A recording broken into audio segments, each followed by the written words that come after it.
வணக்கம். கதையின் பெயர் விட்டு விடுதலையாகி. அத்தியாயம் 2. போன ஜனவரி மாதம் பொங்கலுக்கு அடுத்த நாள் இப்படித்தான் காலையில் தனது வீட்டின் வரவேற்பறையில் உட்கார்ந்திருந்தார். 4 படுக்கை அறைகள், ஒவ்வொன்றிலும் தனி குளியலறை, கழிவறை. தினமும் எடுப்பு சாப்பாடு கொண்டு வரும் பையனுக்காக காத்திருந்தார். மத்தியானம் 1:45 மணி ஆகிவிட்டது. பொதுவாக 1 மணிக்கே கொண்டு வந்து விடுவான். நேரம் ஆக ஆக பொறுமை இழந்து கொண்டே வந்தார். பொங்கல் அன்று பக்கத்து வீட்டுக்காரர்களிடம் பொங்கலும் அடையும் காலையிலேயே வந்துவிடும்.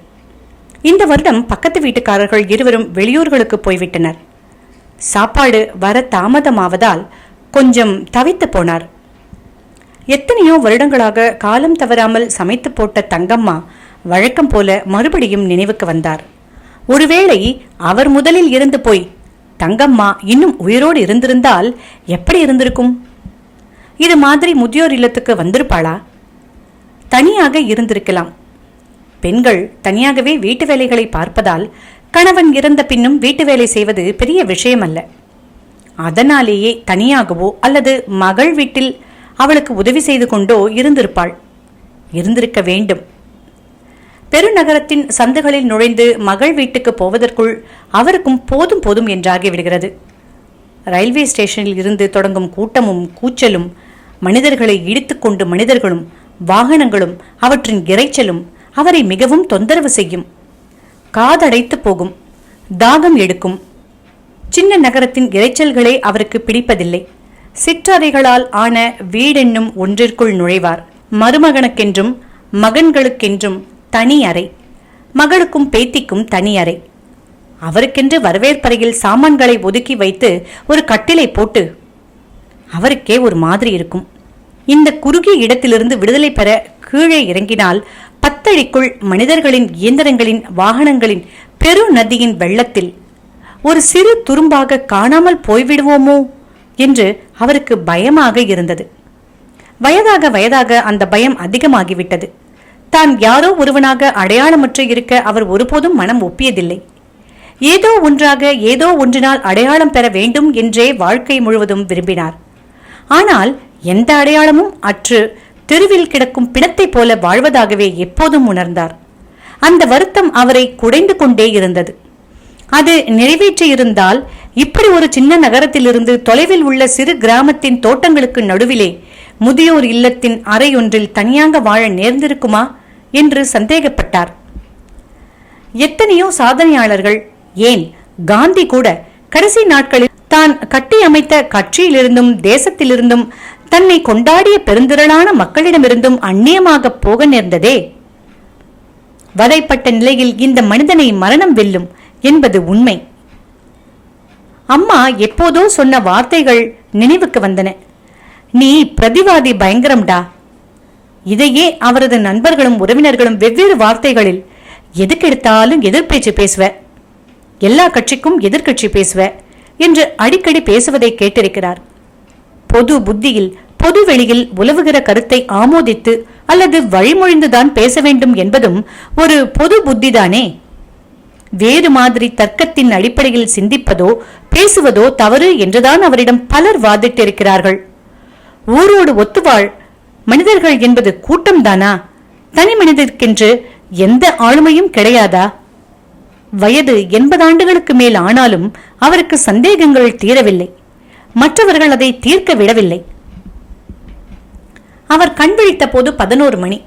மாயத்தேவர், ரொம்ப நேரமா தூங்கிக்கிட்டு இருந்தீங்க என்றார். திருமலை எழுந்து பாத்ரூம் போய்விட்டு வந்தார். ஒரு நாற்காலியில் மாயதேவர் இருந்தார். திருமலை கட்டிலில் இருந்த போர்வையை மடித்து வைத்துவிட்டு அதிலேயே அமர்ந்தார். மாயத்தேவர் பேச ஆரம்பித்தார். முத்துப்பாண்டியோட மகளும் அவ வீட்டுக்காரரும் வந்திருக்காங்களாம். இன்னைக்கு பிஸியா இருப்பாரு சொல்லிவிட்டு திருமலை ஏதாவது சொல்ல வேண்டும் என்ற எதிர்பார்ப்புடன் அவரை பார்த்தார். கொஞ்ச நேரம் அமைதியாக இருந்த திருமலை, எல்லாமே மாறிப்போச்சு. வீட்டுல நடக்கிறதெல்லாம் விடுதியில நடக்குது. கொஞ்ச நேரம் கழித்து மீண்டும் தொடர்ந்தார். நானும் எவ்வளவோ சொன்னேன், வீட்டுல இருந்திருக்கிறேன்பா, எனக்கு ஒரு பயமும் இல்லை. திடீர்னு சாவு வந்தா என்ன? தனிமையில இருந்து செத்தாலும் எல்லோரோட இருந்து செத்தாலும் அதுக்கப்புறமா நடக்க போறது நமக்கு தெரியவா போகுது? யார் பார்த்தா என்ன, பாக்காட்டி என்ன? கேட்க மாட்டேன்னுட்டாங்க. உடம்பு சரியில்லைன்னா யாரு பாப்பா? 80 வயதுக்கு மேல யார் பார்த்தா என்ன? அவ்வளவு பெரிய வீட்டை பூட்டி போட்டுட்டு இங்க வந்து கிடக்கேன். வசதி இருக்குதான் இங்க, ஆனா நம்ம வீட்டில் உள்ள மாதிரியே இருக்க முடியுமா? ஒரே வசதிதான். மணி ஆனா சாப்பாடு கிடைக்கும், யாரையும் கேட்க வேண்டியதில்லை. வீடுனா தனியா இருக்கிற மாதிரி உணர்வு இருக்கும். அங்கேயும் அவ்வப்போது யாராவது வந்துகிட்டே இருப்பாங்க. காலையில பேப்பர் படிக்கிறதுக்காக மோகன் வருவாரு, பேசிக்கிட்டு இருப்பாரு. ஒன்றும் குறைச்சல் இல்லை. இல்லைனா ஏதாவது படிச்சுக்கிட்டு இருப்பேன். இங்கேயும் அதுதான் செய்கிறேன். அங்கேனா ஏதோ உலகத்துக்கு மத்தியில் இருக்கிற மாதிரி ஒரு உணர்வு. இங்க ரூமுக்குள்ள பூட்டி வச்ச மாதிரி ஒரு வசதியான சிறைச்சாலை மாதிரி இருக்கு. உங்க வீட்டம்மா எப்ப? மாயத்தேவர் கேட்டார். 3 வருஷமாச்சு. கொஞ்சம் சுகரு, கொஞ்சம் இழுப்பு, திடீர்னு போயிட்டா. பெருமூச்சு விட்டார். நம்மளும் என்ன ரொம்ப நாளாவா இருக்க போறோம்? போகிற கட்டை எப்ப போக போகுதோ. இருக்கும்போது சாப்பாடு ஒரு குறைச்சலும் இல்லை. என்ன எப்பவும் சண்டை போட்டுக்கிட்டே இருப்பா. அது ஒரு பேச்சுக்கு தான்னு இப்பத்தான் தோணுது. அதுவும் இல்லாட்டி எதை பத்தி பேசிக்கிட்டு இருந்திருப்போம்? இப்போ பேச்சில்லாம கிடக்கிறது போல அப்ப இருந்தே இருந்திருக்கும். சண்டையும் ஒரு உறவுதான். பேச்சு பேச்சு எப்பவும் பேசிக்கிட்டே இருப்பா. என்கிட்ட கொஞ்சமா தான் பேசுவா. செல்போனை எடுத்தா 1 மணி நேரம் 2 மணி நேரம் பேச்சுதான். இப்ப தோணுது, அதுவும் பொழுதுபோக்குதானோ? உங்களுக்கு பரவாயில்ல, பேசிக்கிட்டே இருப்பாங்க போல. என் வீட்டம்மா அதிகமா பேசவே மாட்டா. நான் தான் பேசி பழக்கம். அவளும் பேசிக்கிட்டே இருக்கிற ஆளா இருந்தா நல்லா இருக்குமோன்னு இப்ப நினைக்கேன். இப்படி திடீர்னு போயிடுவான்னு யாரு கண்டது? துணைக்கு ஒரு ஆளாவது இருந்திருக்கும். இருவரும் கொஞ்ச நேரம் அமைதியாக இருந்தனர். என்னதான் சரின்னு எப்ப நம்ம யோசிக்கிறோம்னே தெரியல. பேசினாலும் கஷ்டம்தான்னு நான் நினைச்சேன். பேசாட்டியும் கஷ்டம்தான்னு நீங்க சொல்றீங்க. அதுவும் சரிதான்னு படுது. ஏதேதோ அந்தந்த நேரத்துல தோன்றத செய்யறோம். அதோட பேச்சும் சேர்ந்துக்குது. அதை விட்டா மனுஷனுக்கும் மிருகத்துக்கும் ஒரு வித்தியாசம் இல்லை. பேசுறது என்னத்த பேசுறோம்?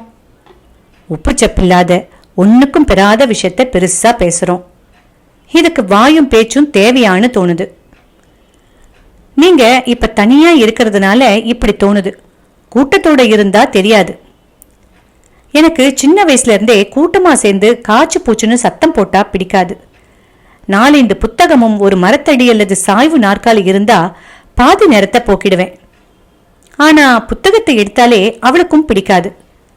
பேப்பரை கொஞ்ச நேரம் பார்த்துக்கிட்டு இருந்தாலே அந்த பேப்பர்ல அப்படி என்னதான் இருக்கோ, எடுத்துக்கிட்டு உட்கார்ந்தா வேறு ஒன்னும் வேண்டாம், எல்லாம் இருக்கிற இடத்துக்கு வரணும் அப்படின்பா.